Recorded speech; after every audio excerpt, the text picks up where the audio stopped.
Oke, baik. Bismillahirrahmanirrahim. Saya lanjutkan kuliah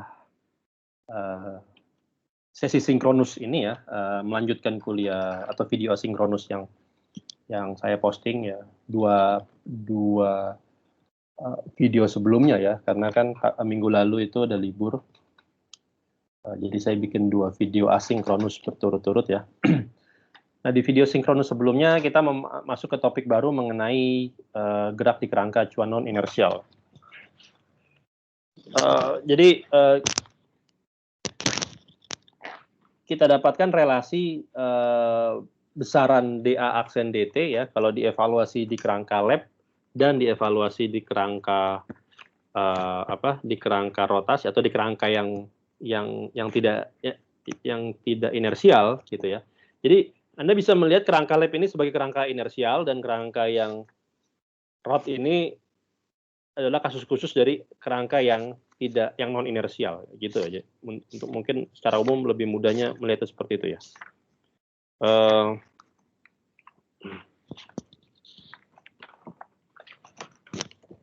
Oke, saya sambil menyiapkan catatan dulu. Ya, relasinya seperti ini ya. Jadi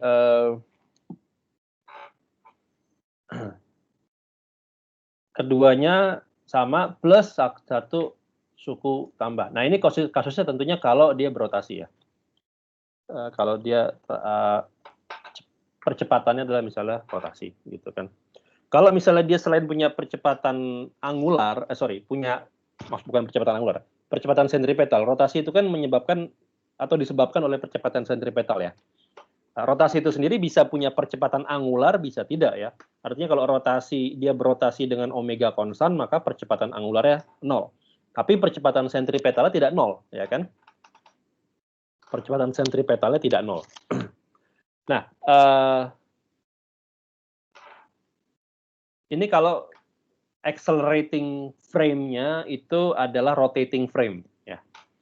Nah, nanti kita bisa meninjau kasus yang lebih general, bagaimana kalau selain dia berotasi, dia juga mengalami percepatan linear. Ya, jadi ada 2 jenis percepatan di dalam kasus yang lebih general nanti itu ya. Percepatan sentripetal yang menyebabkan dia berotasi, dan percepatan linear. Ya, ini full accelerating frame ya, atau general accelerating frame gitu ya. Oke. Saya akan coba lanjutkan dulu pembahasan di sini ya. Jadi kita bisa juga mendefinisikan operator ya, operator D besar ya, L di sini maksudnya lab ya, it stands for lab, D R ini maksudnya rotating ya. Jadi relasi antara DL sama DR itu seperti ini ya. Ini dipahami adalah operator. Jadi dia tidak bisa berdiri sendiri ya. Sebagaimana vektor cross dengan sesuatu tidak bisa berdiri sendiri tanpa kita masukkan vektor yang sebagai objek cross produknya ya. Jadi operator ini operator yang harus bekerja pada vektor. Oke, jadi dia tidak punya arti kalau dia bekerja pada skalar. Ya, karena by definition skalar itu invarian ya. Dan ya harus ada tadi yang mau saya katakan, inputnya harus vektor di sini ya, harus ada input ya, sehingga kita baru punya meaning, baru punya arti di sini ya. Nah, saya akan menggunakan notasi ini untuk memudahkan saya selanjutnya ya. Kalau saya lanjutkan. Nah, yang sejauh ini kita lakukan ini baru kinematika ya istilahnya ya. Sekarang saya mau membahas dinamikanya ya. Artinya masuk ke hukum Newton gitu ya. Seperti yang saya katakan di awal video asinkronus ya. Kalau kita insist atau kita memaksa untuk menerapkan hukum Newton pada kerangka non inersial, maka sebagai konsekuensinya akan timbul virtual forces atau gaya-gaya fiktif ya, gaya-gaya virtual. Nah, istilah virtual ini, gaya virtual ini harus dibedakan dengan istilah yang nanti mungkin Anda temui di literatur ya, meskipun tidak akan saya bahas di kuliah mekanika klasik S1, istilah kerja virtual. Nah, kerja virtual ada istilahnya virtual work ya. Nanti ada juga principle of virtual work ya. Itu meskipun sama-sama virtual tapi dua ini yang berbeda ya, dua konsep yang berbeda ya. Artinya virtualis itu tidak sama dengan virtual di sini ya. Virtual di sini muncul atau lebih terjemahannya lebih kepada fiktif ya. Dia muncul karena kita memaksa hukum Newton tetap valid bahkan di kerangka acuan non inersial ya. Jadi gaya-gaya yang muncul ini gaya-gaya yang tidak real ya, bukan gaya dalam arti yang memang didefinisikan oleh Newton ya. Nah, ini banyak orang seperti yang saya katakan, banyak orang salah kaprah ya. Salah kaprah misalnya gaya yang tidak real itu contohnya gaya sentrifugal ya. Orang bilang gaya sentrifugal itu gaya real ya. Sebagaimana sentripetal. Tidak. Yang real itu gaya sentripetal. Gaya sentrifugal itu muncul sebagai efek inersial karena kita berada di kerangka acuan yang rotating gitu ya. Sama seperti gaya dorong yang Anda alami ketika Anda lagi naik mobil lalu mobilnya direm mendadak. Anda merasakan gaya dorong ke depannya. Dari sudut pandang Newtonian itu sebenarnya bukan gaya, itu meskipun secara fisik Anda merasakan ada dorongan ya. Tapi itu bukan gaya dalam arti real karena ya di dalam mobil tidak ada yang mendorong Anda gitu, tidak ada kekuatan gaib maupun nyata yang mendorong Anda ya. Dorongan itu muncul karena memang Anda berada dalam kerangka acuan yang tidak inersial ya. Nah, jadi orang kadang namakan itu efek inersial ya. Seperti halnya juga saya akan cenderung menggunakan istilah efek sentrifugal dibandingkan gaya sentrifugal. Kalaupun saya menggunakan istilah gaya sentrifugal, maka itu dipahami bahwa itu gaya fiktif. Nanti ada lagi gaya fiktif lain selain sentrifugal, namanya Coriolis. Nah, kita akan bahas itu nanti. Oke, jadi sekarang bagaimana kita memandang hukum Newton di kerangka non inersial ini ya? Kita kan sudah kita tahu percepatan ya. Ini kan ini apa? A ini adalah vektor secara umum ya, vektor apapun ya. Nah, sekarang kita akan spesifikasi vektornya ini adalah vektor bagaimana kalau vektor ini adalah vektor posisi. Ya, vektor posisi. Jadi di sini saya akan saya pakai warna. Saya akan minta untuk tinjau besaran akselerasi atau percepatan ya. Percepatan ya dari kerangka lab. Jadi gini, mungkin perlu dipahami biar nggak bingung ya. Percepatan ini percepatan dari suatu objek ya. Karena ada dua jenis percepatan di sini sekarang. Percepatan dari kerangkanya ya, dan percepatan dari objek yang kita tinjau dari dua kerangka tersebut ya. Kalau saya bisa gambarkan lagi, ini misalnya kerangka yang diam gitu ya.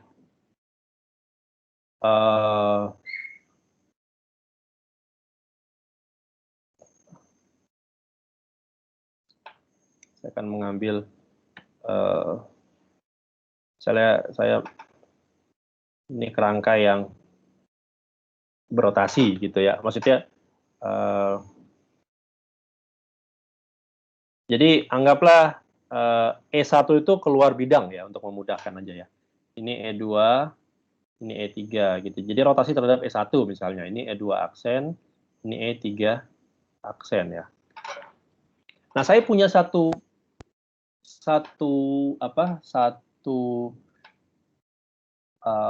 vektor posisi ya. Saya punya satu vektor posisi ya dari suatu objek ya. Katakanlah saya punya objek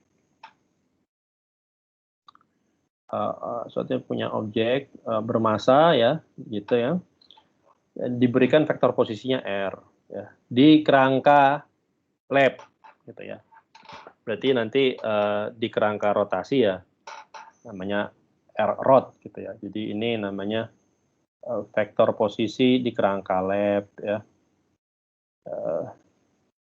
vektor posisi massa M ya dari kerangka lab ya.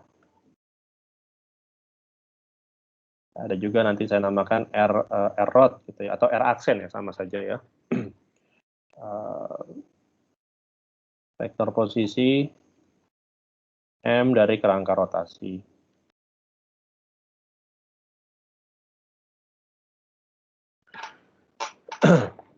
Nah, sekarang kita tahu bahwa kerangka rod itu kan mengalami percepatan ya. Nah, sekarang objek massa M ini juga mengalami percepatan. Jadi ada dua jenis percepatan di sini ya. Percepatan ini dimaksud adalah percepatan dari si objeknya ya. Percepatan yang saya maksud di sini ya.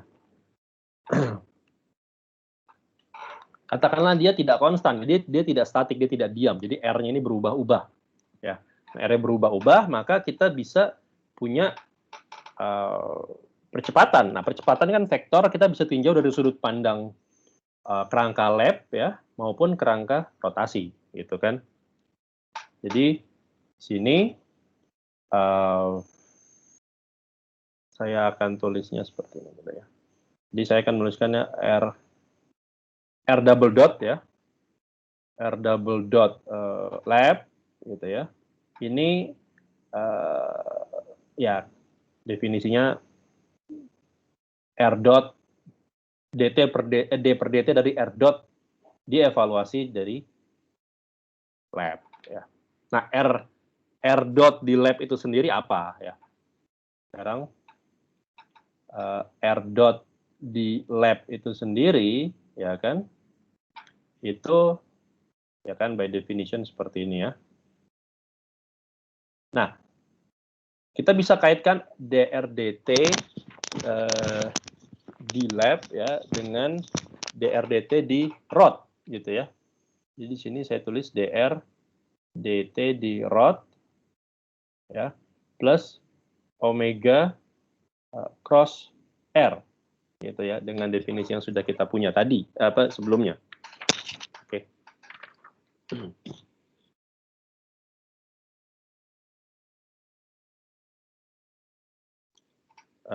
Sampai sini ada pertanyaan nggak ada ya?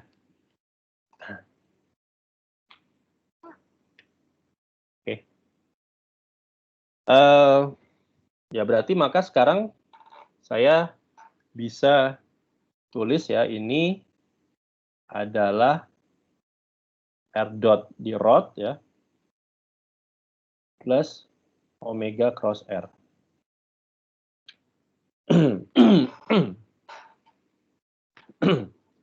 Oke.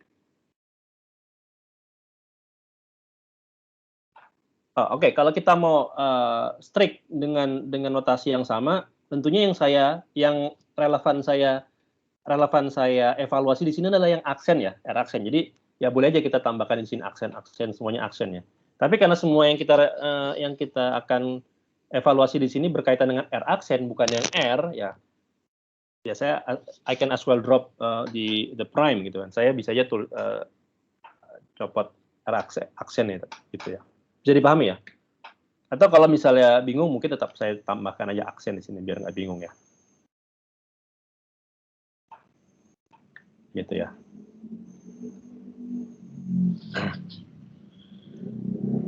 Oke, yang ini maksudnya R aksen di rod. Gitu ya.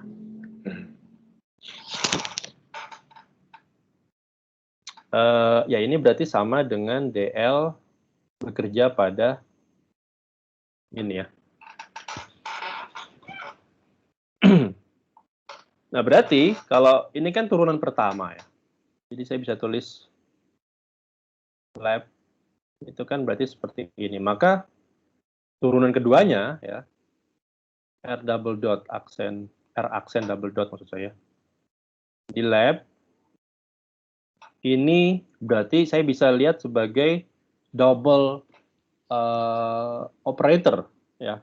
Operator DL bekerja 2 kali pada R dot ya.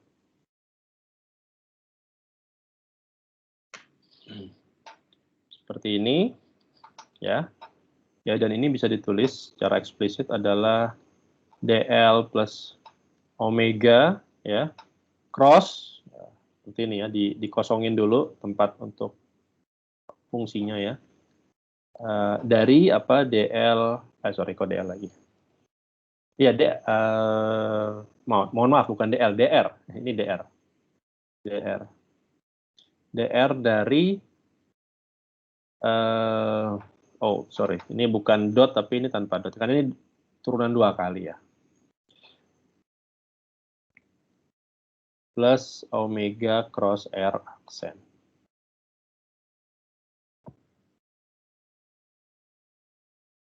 Saya tulis di sini aja karena akan panjang ya.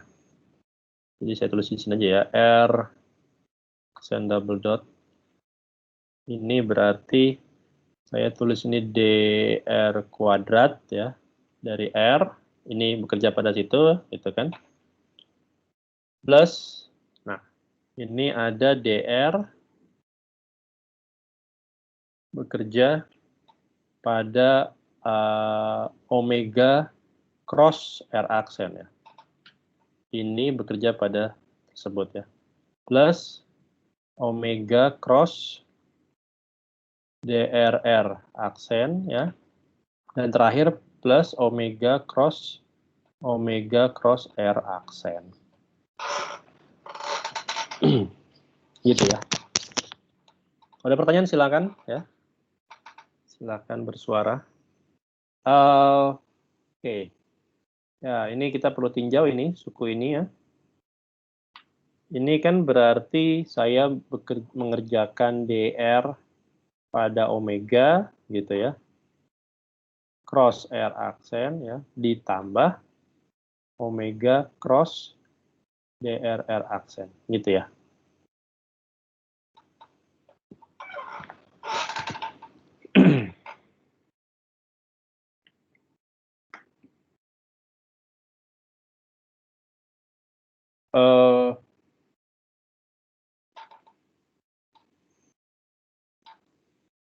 Oke.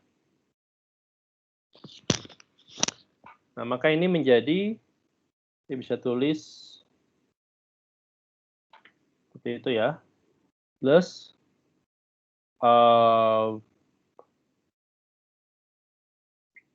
ini saya tulis dr omega, dr bekerja pada omega gitu ya, cross r aksen, plus, nah ini omega cross dr bekerja pada r, ini juga omega cross dr bekerja pada r, berarti ada dua suku ya, 2 dikali omega cross dr bekerja pada r, dan suku terakhir ini.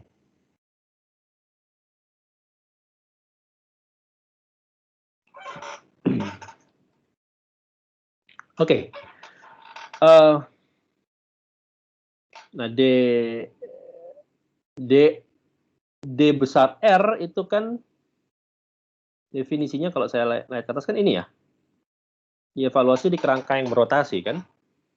Nah, artinya apa? Artinya saya bisa menulis ruas kirinya ini menjadi hanya sekedar D kuadrat R dt kuadrat ya di lab ini sama dengan D kuadrat R dt kuadrat dirotasi ya. Lalu saya punya suku ini ya. Nah, coba lihat suku ini. Oke, saya tulis seperti ini ya. Suku ini itu adalah berarti ada d omega dt rod ya.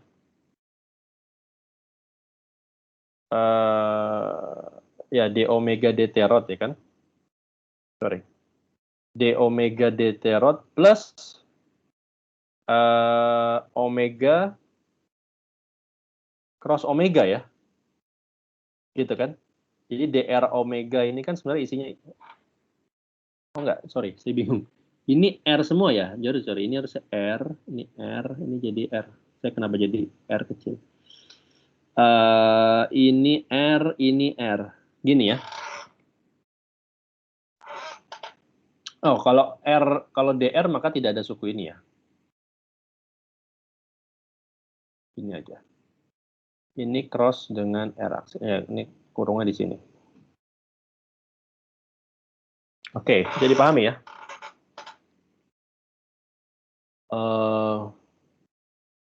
Plus, nah ini 2 omega cross dr dt dievaluasi di rod gitu ya. Oke, dan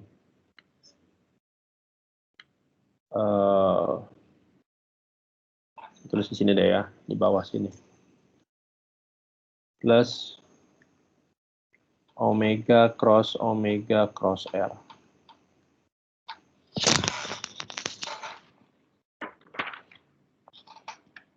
Oke. Sampai sini ada pertanyaan?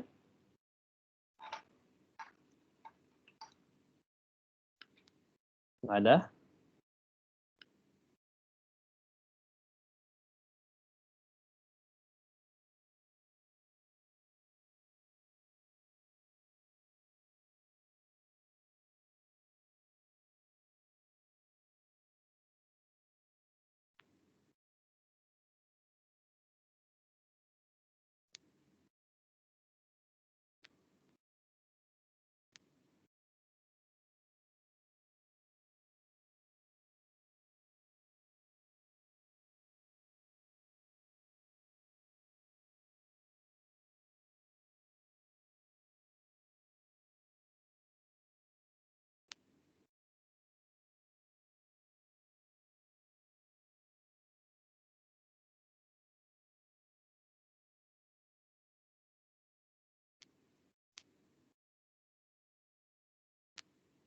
Tidak ada pertanyaan, oke.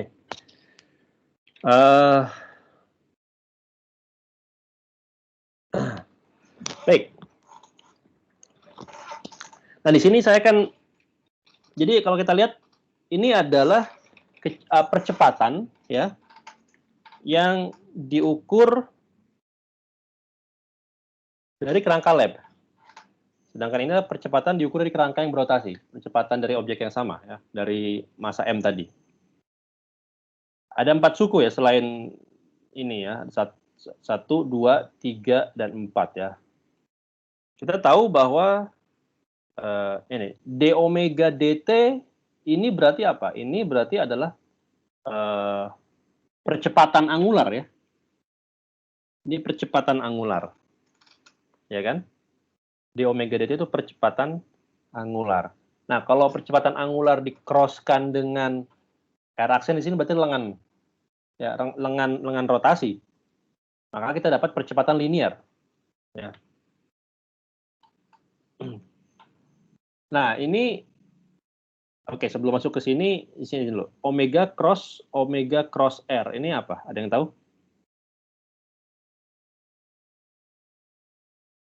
Saran apa ini? Omega dikali omega dot R. Hah? Omega dikali omega dot R.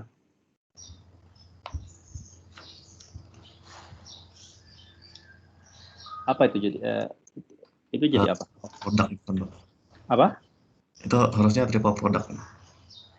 Iya, betul. Ya, maksud saya pertanyaannya artificial ini apa? Suku ini apa? Memberikan apa?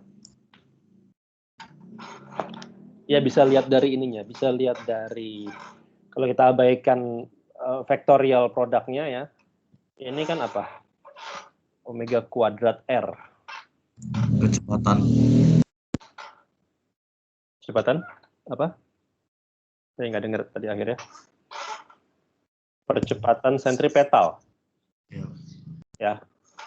Percepatan sentripetal.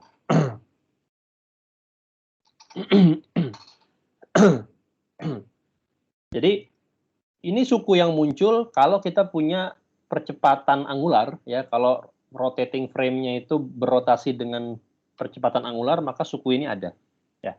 Ini suku yang pasti muncul ada atau tidak ada percepatan angular karena inilah suku yang bertanggung jawab atas rotasi, percepatan sentripetal. Nah, ini suku apa? Nah, ini suku yang baru ya, mungkin saya nggak tahu apakah pernah ketemu atau belum sebelumnya.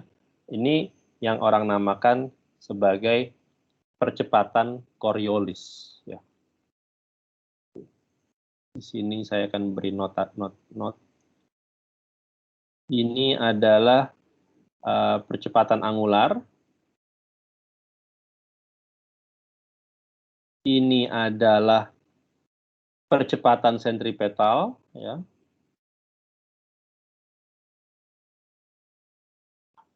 Jadi kalau kita punya percepatan angular, maka akan ada apa istilahnya sumasi ada resultan vektor maksud saya. Resultan vektor karena dijumlahkan dengan percepatan yang linearnya ya. Jadi ada resultan vektor total ya. Resultan vektor percepatan total ya. Nah, ada suku ini. Suku ini yang kita namakan percepatan Coriolis. Ini pertama kali diamati oleh seorang Inggris namanya Coriolis ya. Saya lupa nama depan. Oke. Gitu ya. Nah, sekarang hukum Newton seperti saya katakan tadi itu berlaku di kerangka acuan inersial. Ya. Jadi di kerangka lab itu berlaku ya m d kuadrat r dt kuadrat ya. Ini sama dengan total gaya atau saya tuliskan F seperti ini ya. Ini berlaku in a strict sense ya di kerangka inersial ya. Sehingga kalau saya masukkan F ini ke sini ya kan, lalu saya kalikan semua dengan M ya, maka sekarang Anda dapatkan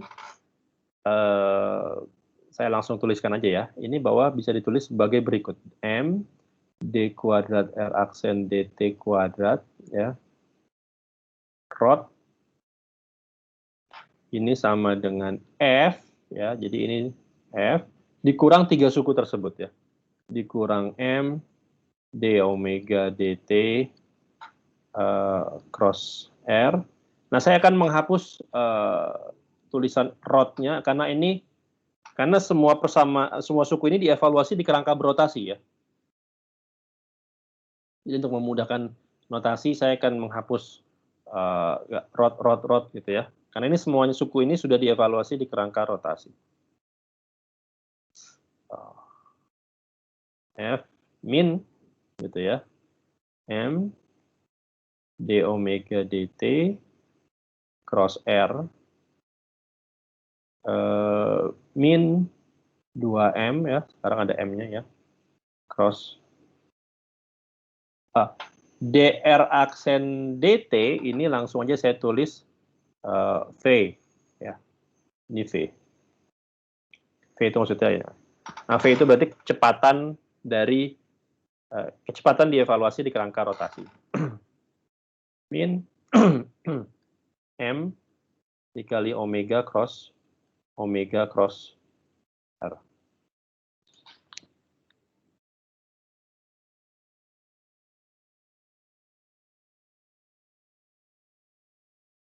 Oke, inilah ekspresi dari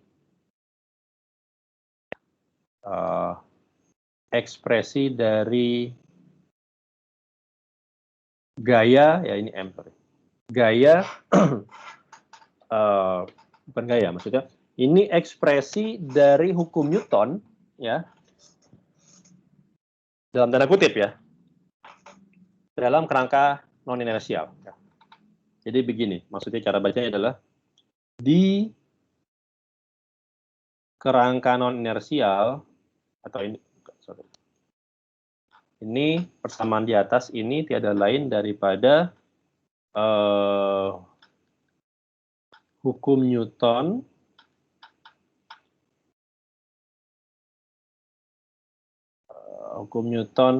dalam tanda kutip termodifikasi.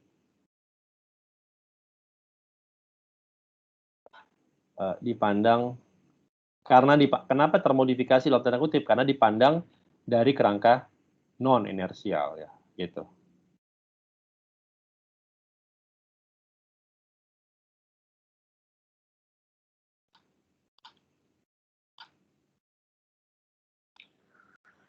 atau lebih tepat lagi kerangka acuan berotasi, karena kita belum ngomongin kerangka acuan non-inersial secara umum ya.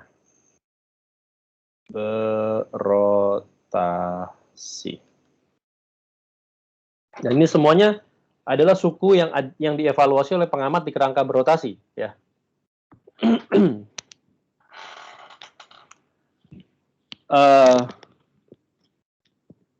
Oke. Sampai sini ada pertanyaan? Silakan. Pada pertanyaan, saya beri waktu untuk bertanya.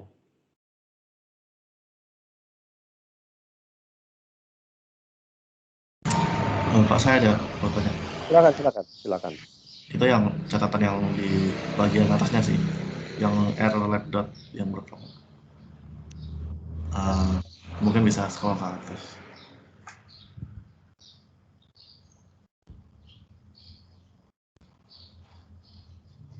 Di sini? Sorry Pak, agak nge-freeze. Yang di bawahnya Pak. Oke, yang ini. rlab dot. Ini?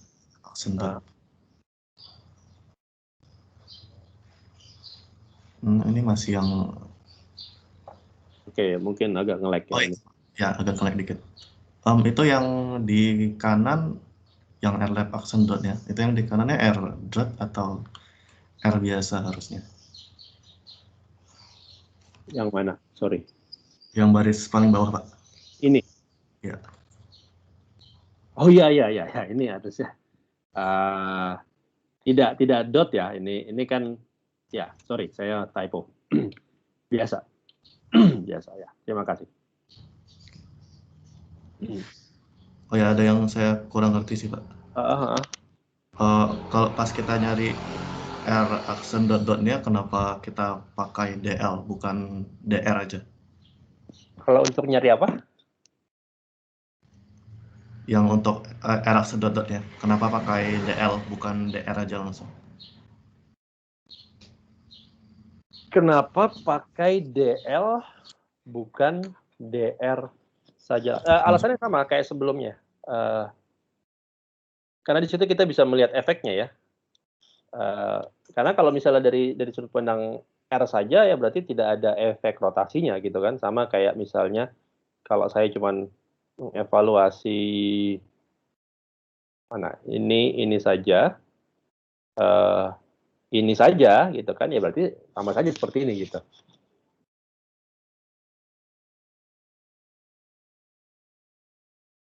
Nah, kita ingin melihat efeknya dengan cara mengevaluasi tapi di sudut pandang yang diam gitu ya. Di sudut pandang yang diam. Karena gini, kenapa di sudut pandang diam berkaitan dengan hukum Newton. Hukum Newton hanya valid ya kan? Premis awalnya hukum Newton hanya valid di kerangka inersial. Gitu. Tiga hukum Newton itu ya. Nah, sehingga kalau kita mau mencoba menerapkan hukum Newton ya berarti kita harus referensinya ke kerangka yang labnya. Gitu.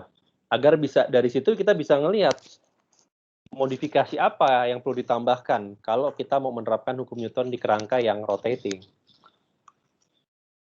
Seperti itu. Kalau kita nggak peduli dengan hukum Newton, artinya saya nggak perlu saklek, saya nggak mau melihat apa koreksi dari hukum Newton ketika kita berada di kerangka rotasi, ya nggak perlu memang, nggak perlu ke lab gitu. Tapi maksudnya gini, secara fisis ya, kita kan memang selalu cenderung untuk merefer ke kerangka inersial meskipun tanpa kita sadari ya. Contohnya yang tadi yang saya katakan, kenapa kita cenderung menamakan gaya dorong keluar ketika kita lagi naik ketika kita lagi naik apa istilahnya? Karosel itu apa? Komedi putar ya, sorry, saya lupa bahasa Indonesianya. Komedi putar itu kan kalau putaran ini cukup kencang ya, atau kalau di Dufan itu ada namanya ontang-anting ya. Kalau putaran terlalu kencang kan kita akan relatif terdorong keluar ya kan. Kita cenderung mengidentifikasi dorongan itu sebagai gaya, gitu kan. Artinya secara refleks kita cenderung untuk selalu merefer ke kerangka acuan inersial, ke kerangka lab ya. Meskipun sebenarnya kita lagi berada di kerangka acuan yang non inersial, gitu. Nah, di sini saya lagi mau melihat menarik ininya secara precise, secara non ambigu ya. Efek-efek apa yang muncul kalau kita berada di kerangka acuan non inersial dan kita coba menerapkan hukum Newton. Kalau kita mau menerapkan hukum Newton berarti kan adanya di kerangka yang validnya di kerangka lab, gitu. Mungkin seperti itu penjelasannya ya.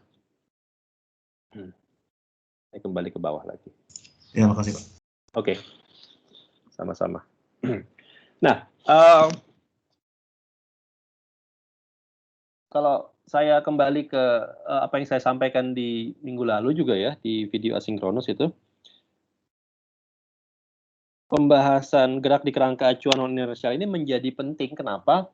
Karena kalau kita lihat dalam skala besar, itu sebenarnya tidak ada kerangka yang diam absolut ya, atau tidak ada kerangka absolut yang bisa kita ambil sebagai acuan, ya kan? Karena ya, setiap yang kita ambil acuan sebenarnya bergerak relatif terhadap acuan yang lain lagi, ya. Misalnya untuk mekanika di bumi, ya kita cukup valid kalau mengambil tanah sebagai kerangka acuan yang diam, ya kan. Tapi ternyata tanah pun bahkan tidak diam ya, dia berotasi. Nah, artinya tanah itu sebenarnya kerangka acuan non inersial atau permukaan bumi itu kerangka acuan non inersial. Karena dia berotasi, dia memiliki percepatan. Artinya sebenarnya efek-efek ini muncul ya, efek-efek ini muncul di gerak, di setiap gerak di permukaan bumi ya. Tapi kok nggak kita bisa saja menerapkan secara efektif hukum Newton Pak untuk setiap gerak di permukaan bumi? Ya, karena kebetulan rotasi atau frekuensi rotasi bumi ya, kalau kita lihat ya, frekuensi rotasi bumi itu cukup kecil ya. Anda bisa cek, bisa cek mungkin di Wikipedia kali ya. Ada infonya yang lebih lengkap. Kalau yang saya dapat dari literatur 2 pi per T-nya ini kan periode rotasinya ya. Ya, periode rotasi bumi itu kan berarti apa? 1 hari 1 malam kan? Ya, ini kan sekitar 7,3 kali 10 pangkat minus 5 ya. Sepersecond. Ini frekuensi sudutnya ya. Jadi ya cukup kecil sehingga dan karena rotasinya bisa dianggap konstan, maka ya suku ini 0 ya. Suku ini juga omega kuadrat ini juga bisa diabaikan ya, suku sentripetalnya ya. Akan lebih dominan gaya gravitasi dibandingkan sentripetal. Nah, tapi untuk objek yang masanya besar ya atau yang kecepatannya besar, suku Coriolis inilah yang justru menjadi signifikan pada rezim itu ya. Suku Coriolis ini menjadi signifikan.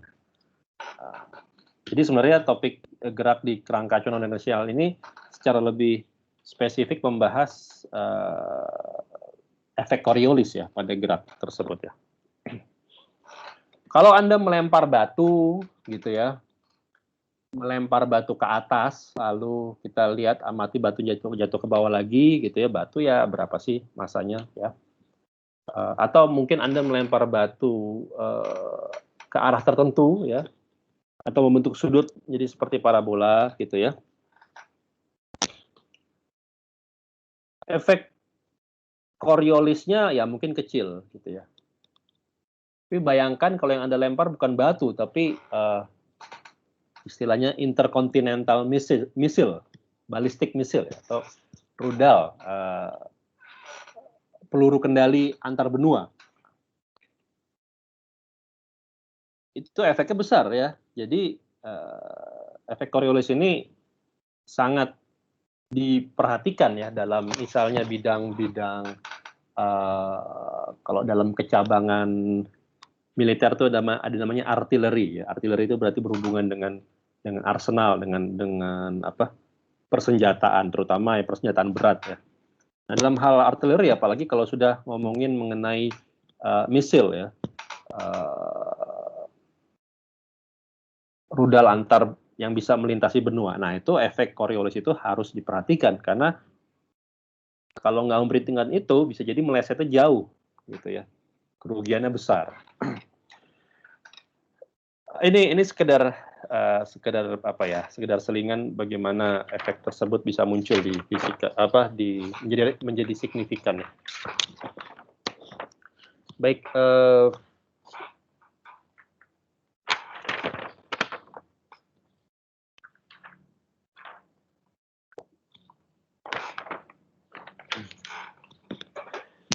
nah sekarang saya akan masuk ke pembahasan yang lebih general ya, gerak di kerangka acuan yang dipercepat ya.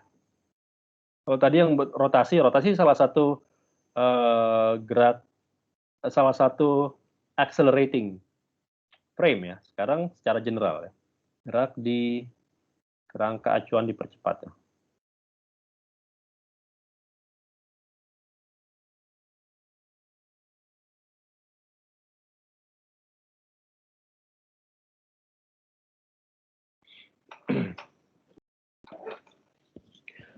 Oke, saya di sini akan mengeneralisir kalau sebelumnya kalau Anda perhatikan ya, saya menggunakan dua kerangka acuan yang titik pusatnya berhimpit karena kita membicarakan rotasi ya.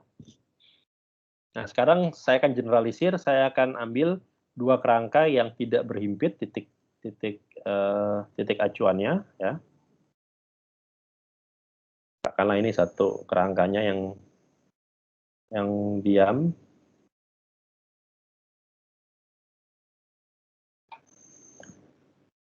Saya namakan ini kerangka apa ya? Kerangka K gitu ya.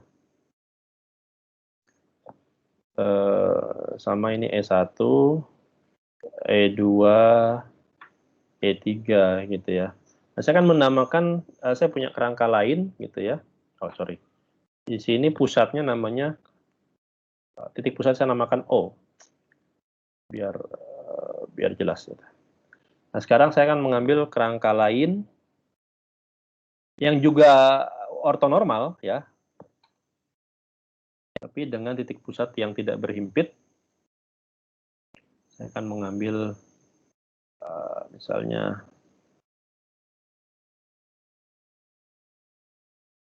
katakanlah di sini gitu ya. Apa itu yang biru muda nih saya jelaskan.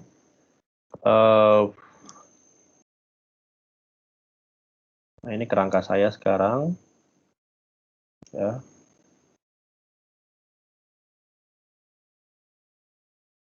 Bisa dipahami ya. Ini kerangka titiknya O aksen ya. Ini adalah E1 aksen, misalnya ini E2 aksen, ini E3 aksen. Oke.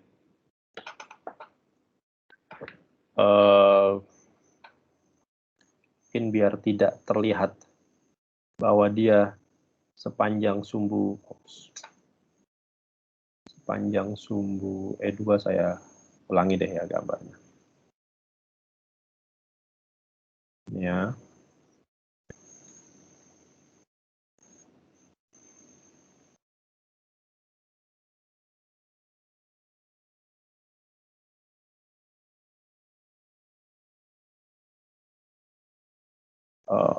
Oke, saya akan mau seperti ini gitu ya.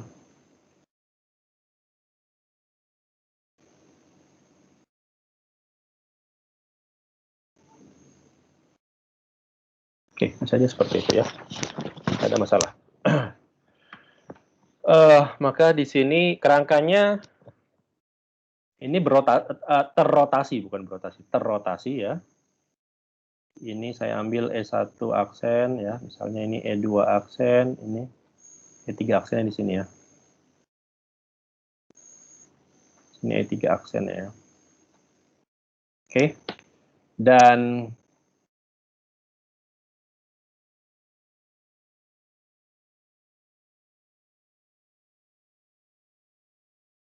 sini saya beri perpanjangan garis yang biru muda. Garis biru muda ini apa? ini adalah vektor R besar. R besar ini adalah vektor posisi dari O aksen relatif terhadap O, atau kerangka, ini saya namakan kerangka K aksen gitu ya. Ini kerangka K aksen, ini kerangka K. Jadi R besar adalah vektor posisi kerangka K aksen relatif terhadap kerangka K. Oke, bisa dipahami ya. Dan ini saya perpanjang agar apa? Agar bisa jadi juga selain dia tidak berhimpit juga ada rotasi gitu ya. Misalnya rotasinya panjang pada sumbu R aksen ini misalnya ya. Gitu. Oke, what now? Sekarang saya bisa mendefinisikan suatu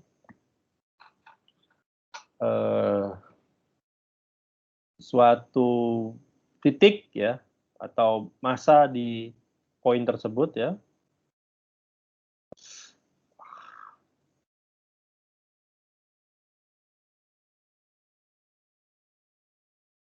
Karena di sini gitu ya. Ini saya namakan R inilah vektor posisi dari satu poin P ya, relatif terhadap O. Oke. Nah, secara ekivalen saya bisa mendefinisikan, ya lah di sinilah ya. Saya bisa mendefinisikan vektor R aksen juga ya.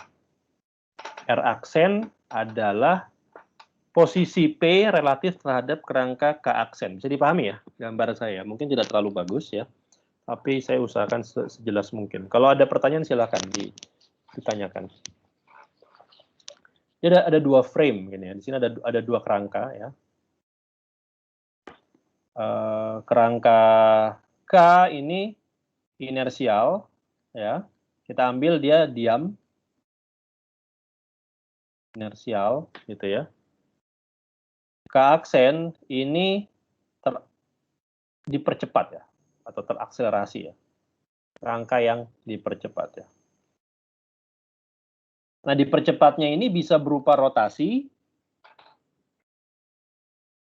bisa juga mungkin berupa percepatan linear. Jadi nanti R besar ini punya turunan kedua, gitu ya. Ada turunan keduanya. Oke, kita bisa melihat relasi antara R aksen dan R besar, ya. R aksen dan R besar, Anda bisa lihat bahwa R kecil sama dengan R besar ditambah R aksen. Ya. Nah, kalau saya evaluasi terhadap kerangka lab ya, langsung saya tulis gini ya. R dot dari lab ini berarti adalah R dot dari lab ditambah R aksen dot dari lab. Ini sorry, aksen gitu ya. Jadi saya meninjau kecepatan dari pengamat di kerangka K atau di titik O gitu ya.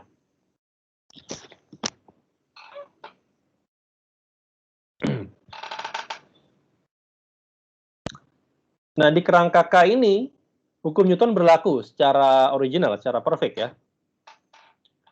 Hukum Newton berlaku di kerangka K di K ya. Saya bisa tulis F sama dengan M D kuadrat R dt kuadrat ini lab. Gitu ya. Nah, ini berarti artinya ini ekivalen dengan kalau ini di lab berarti saya bisa tulis ini ekivalen dengan D kuadrat R dt kuadrat di lab ya kan plus D kuadrat R aksen dt kuadrat di lab. Gitu ya.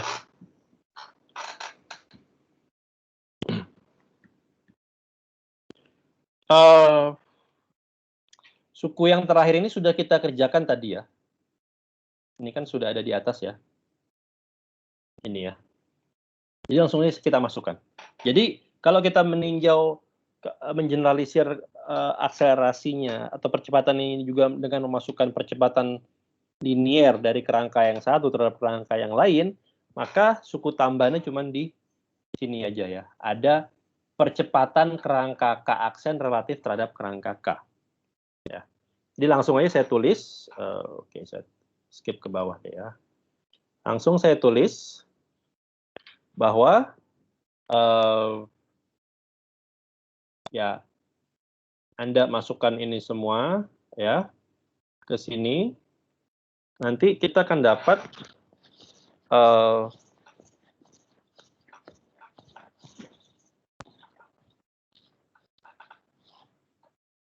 at the end ya Anda bisa cek sendiri bahwa M D kuadrat R aksen DT kuadrat ini di kerangka rotasi ya. Sama dengan vektor F dikurang, nah ini ada M D kuadrat R besar DT kuadrat, ini dievaluasi di lab ya. Sisanya dievaluasi di rotasi ya. Min M D omega DT ya. Sorry, bukan rotasi, tapi ya bolehlah saya katakan rotasi karena satu-satunya efek selain rotasi adalah gerakan akselerasi O aksen relatif terhadap O ya.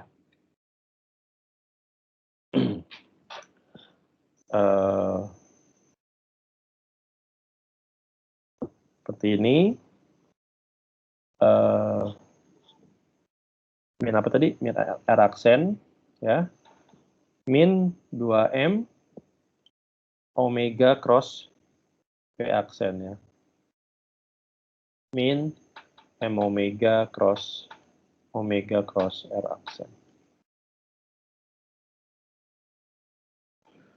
Oke,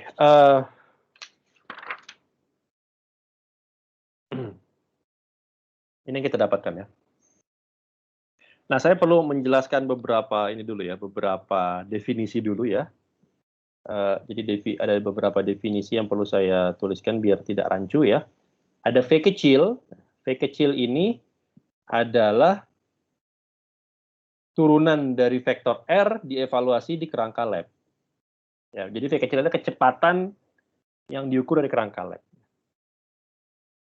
Ada V aksen, V kecil aksen, ini adalah R dot aksen dievaluasi di kerangka rotasi. Nah, ada V besar ya. V besar ini definisinya adalah R besar dot dievaluasi di kerangka lab. Ya. Dievaluasi di kerangka lab. Ya, karena kalau dievaluasi di kerangka K aksen ya dia 0 ya kecepatannya ya. Jadi V besar ini dievaluasi di kerangka lab. Dari sini kalau kita lihat kita bisa dari relasi V aksen plus V besar plus R V aksen sini ya. V aksen ya, ini kan semuanya di kerangka lab ya. Dari mana relasi ini? Mohon maaf, ini bukan plus tapi sama dengan ya. Relasi ini dari mana? Relasi ini muncul dari sini tadi ya. Sama kan, ini kan kalau Anda ganti dengan V kecil, ini V besar, ini V aksen ya. Nah, ini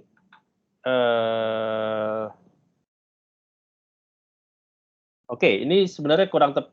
Oke, mungkin saya akan tuliskan jangan V, tapi karena kurang tepat, karena V aksen itu di kerangka rot ya, saya definisikan ya. Jadi ini mungkin lebih tepatnya adalah R dot ya, ini sama dengan R besar dot ya, plus R aksen dot. Nah, ini semua dievaluasi di kerangka lab.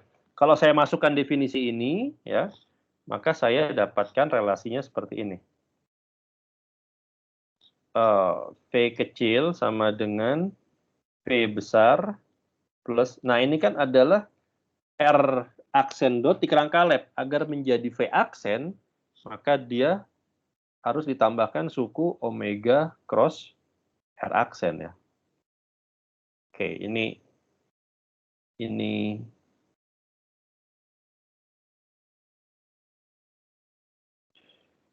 relasinya ya. Kecepatan tiga kecepatan di setup ini relasinya seperti itu ya. Oke, nah lalu kita definisikan juga di sini. Definisikan kalau A kecil itu percepatan titik P gitu ya terhadap O ya, dalam arti ini saya tulis sebagai D kuadrat R dt kuadrat di lab. Nah, kalau saya definisikan A aksen sebagai percepatan P terhadap O aksen. Ya. Ini saya namakan D kuadrat R aksen dt kuadrat ini di rod. A besar ini percepatan titik P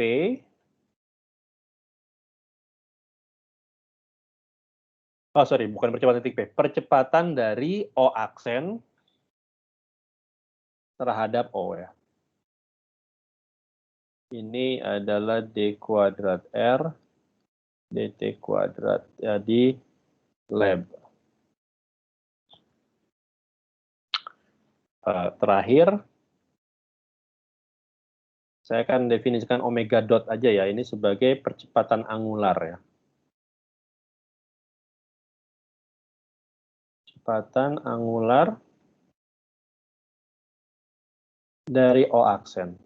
Ya. Berarti D omega dt dievaluasi di rotasi. Oke. Maka dengan definisi-definisi ini, maka kita bisa menulis ya kum Newton di kerangka dipercepat secara umum ini sebagai berikut ya. F min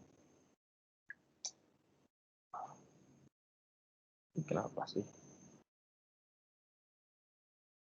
MA ya, min MA besar min M omega dot cross R aksen ya.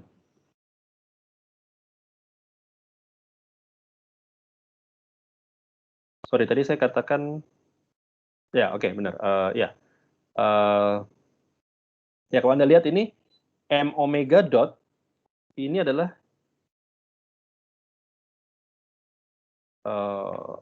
M omega dot cross R aksen ya. Ini tiada lain daripada torsi ya. Torsi dari O aksen. Ini saya tulis M omega cross R aksen. Dan terakhir adalah suku Coriolis.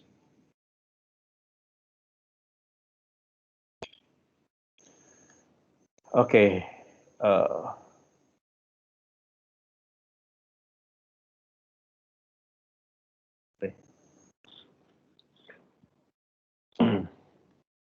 Mungkin perlu penjelasan.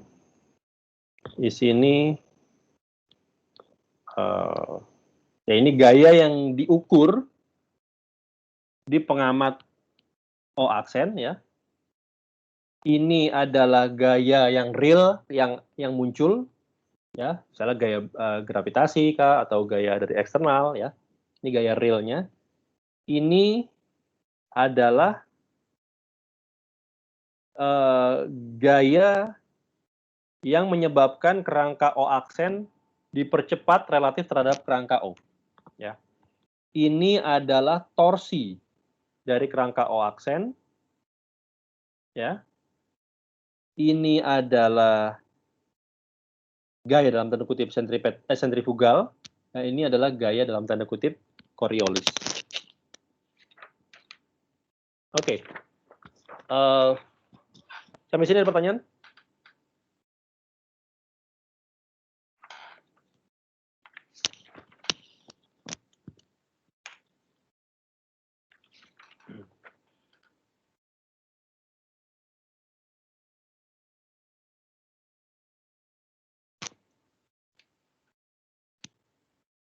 Ada pertanyaan? Baik, saya masih ada waktu ya, 10 menit. Kalau ada pertanyaan saya lanjutkan ya. Jadi mungkin ini saya akan mengakhiri pembahasan mengenai gerak di kerangka acuan non inersial ini dengan membahas contoh aplikasi yang mungkin tidak terlalu rumit ya, dan biasa kita amati di kehidupan sehari-hari, yaitu apa? Yaitu adalah gerak jatuh bebas tapi di permukaan bumi. Ya. Free fall. Ya. Gerak jatuh bebas di permukaan bumi. Oke, Pak, istimewanya Pak, kan ini sudah dibahas di fisika dasar atau di pembahasan kita yang tentang review Newtonian. Ya, karena sekarang kita pahami bahwa di permukaan bumi itu ada rotasi ya. Jadi di sini berotasi gitu ya. Jadi kita meninjau gerak pada permukaan atau pada kerangka yang non inersial.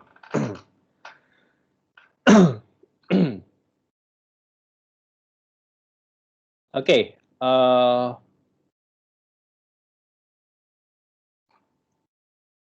saya akan membuat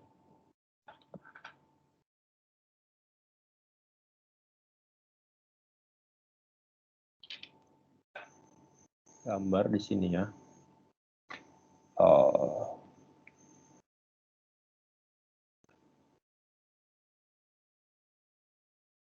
Oke, kita asumsikan bumi itu perfectly spherical ya.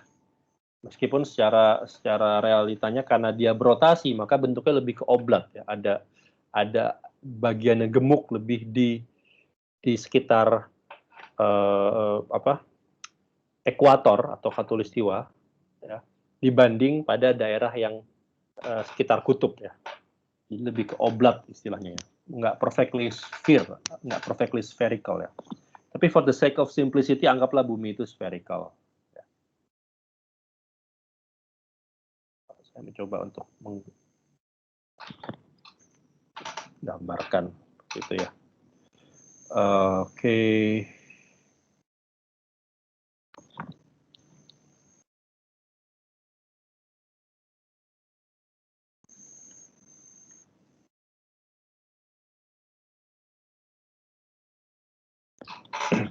Jadi bisa dibayangkan ya, ini perfect round dan ini adalah ini satu, ini dua, ini tiga, dan kita bisa mengambil arah rotasi bumi itu pada arah sumbu E3 ya. Jadi rotasinya itu seperti ini. Ini arah. Jadi omeganya ini besarnya adalah satu nilai skalarnya dikali 3. Nah, kita berbicara mengenai permukaan bumi. Permukaan bumi berarti semua bidang yang berjarak sama dari pusat bumi, ya. Kalau misalnya saya ngambil permukaan buminya, ini deh. Ini vektor ke arah permukaan bumi. Jadi ini gambar perspektif ya. Jadi di sini ini permukaan bumi gitu ya. Sini juga permukaan bumi, ini permukaan bumi ya. Bisa dipahami ya. Oke, ini titik pusat bumi ini saya ambil sebagai titik O ya. Dan titik di sini ya di salah satu permukaan bumi katakanlah kalau ini ekuator di sini maka ya ini sekitar daerah daerah antara kutub sama ekuator lah ya di sini ya. Ini sebagai titik O aksennya di sini. Ya. Maka vektor R besar ini juga sekaligus menunjukkan besarnya adalah radius dari radius bumi ya. Oke, saya akan mengambil pada kerangka O aksen ini arah E3 aksennya itu searah dengan vektor R ya. Paham ya? Jadi arahnya menembus keluar sphere, menembus keluar bidang bola ya. Ini adalah arah E3 aksen ya. Ini adalah arah E2 aksen ya, dan ini adalah ini ya, arah E1 aksen. Bisa dibayangkan ya.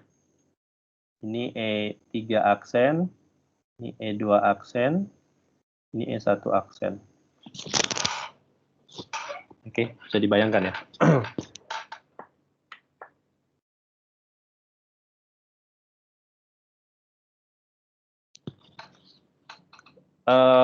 Oke.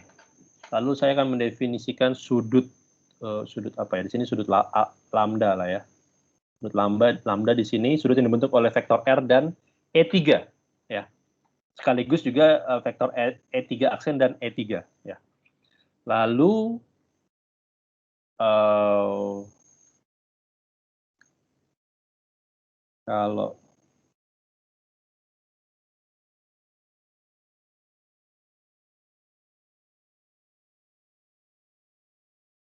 kalau ini adalah proyeksi vektor R pada bidang E1, E2, maka sudut yang dibentuk oleh R dan proyeksi tersebut ya adalah sudut V. Saya namakan ini V ya.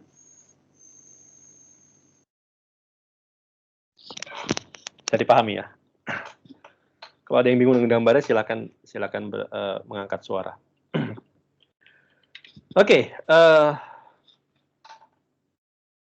jadi saya punya, jadi di permukaan ini ya, jadi kalau saya tinjau ya ke sini, jadi ini, kalau ini permukaan bumi, ya permukaan tanah gitu ya, di mana saya mengambil arah vektor ke sana adalah E3 aksen ya. E3 aksen, arah vektor ke sana adalah E2 aksen, arah vektor ke sana adalah E1 aksen ya. Ini E2 aksen, E1 aksen ya kan. Nah, kalau dari diagram yang di atas maka kira-kira arah rotasinya kemana? Ya, arah rotasinya berarti kalau saya gambarkan di sini ya. Ini kan berarti searah dengan atau sejajar dengan E3 ya. Jadi ke sini, di mana sudutnya ini adalah lambda. Jadi dalam perspektif tersebut, saya menggambarkan arah rotasi buminya ke sana. Ya, katakanlah ke sana gitu ya. Paham ya? Agak gambarnya ya. Inilah arah omeganya atau juga sekaligus searah dengan arah E3-nya ya. Ini arah E3 juga. Dan ini sudut yang dibentuk adalah sudut lambda. Oke. Nah, di sini kita lihat rotasi bumi konstan ya. Omeganya itu kan tadi sekitar 10⁻⁵ dan ini konstan. Maka omega dot ini 0 ya. Nah, ini mensimplifikasi masalah, tidak ada efek percepatan angular di sini. Dan karena ini kecil maka omega besar omega di kuadrat dikali besar R aksen atau percepatan sentripetalnya ini saya katakan juga mendekati 0 ya, karena omeganya sendiri kecil, maka omega kuadrat aja kita bisa abaikan. Maka pada permukaan bumi ya, kita bisa simplifikasi masalah. Oh, ada lagi. Ya, apa yang bisa kita simplifikasi? Ini tadi titik O aksen di sini ya. Nah, Anda lihat R ini tetap ya, permukaan bumi tidak memanjang, tidak memendek ya. Jadi R ini vektor R ini konstan ya. Maka R double dot-nya ini 0.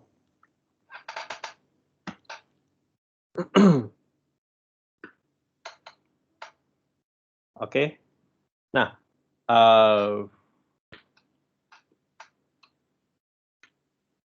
apa lagi yang bisa saya inikan, simplifikasi.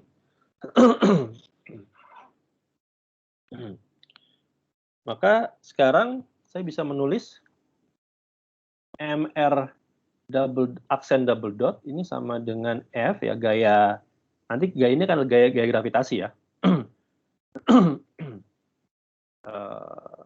Minus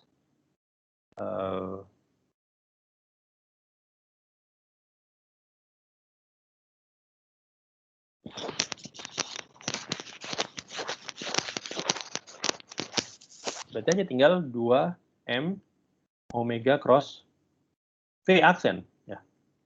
Jadi pada kasus free fall hanya suku-suku ini yang berkontribusi. Nah, F ini kita mengukur F ini adalah ya besarnya itu experimentally gitu ya. Pada kasus free fall ya ini berarti adalah mg ya. Gitu kan? Adalah mg. Sehingga dengan kata lain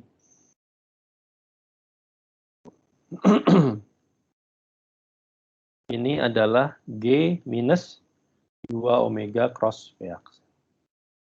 Jadi ini persamaan yang berlaku untuk gerak jatuh bebas ya. Biasanya kita tahu bahwa R double aksen sama dengan G saja. Nah, sekarang ada suku tambahan di sini ya.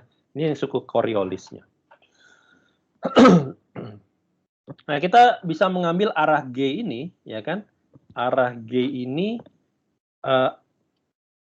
arahnya mana? Arahnya searah dengan E aksen, 3 aksen ya. Jadi ini besarnya adalah minus ini kok skalarnya dan arahnya adalah 3 aksen, ya kan? Oke, saya minta waktu mungkin 4 menit menyelesaikan.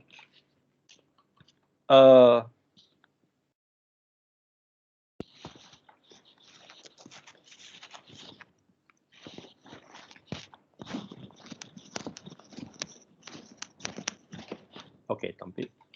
Mungkin ada baiknya kalau saya lanjutkan saja, ini tanggung kalau dilanjutkan sekarang agak kepanjangan ya. Saya akan coba lanjutkan di video asinkronus kali ya. Oke lah, baik, saya stop sampai sini dulu kuliahnya. Ada pertanyaan nggak?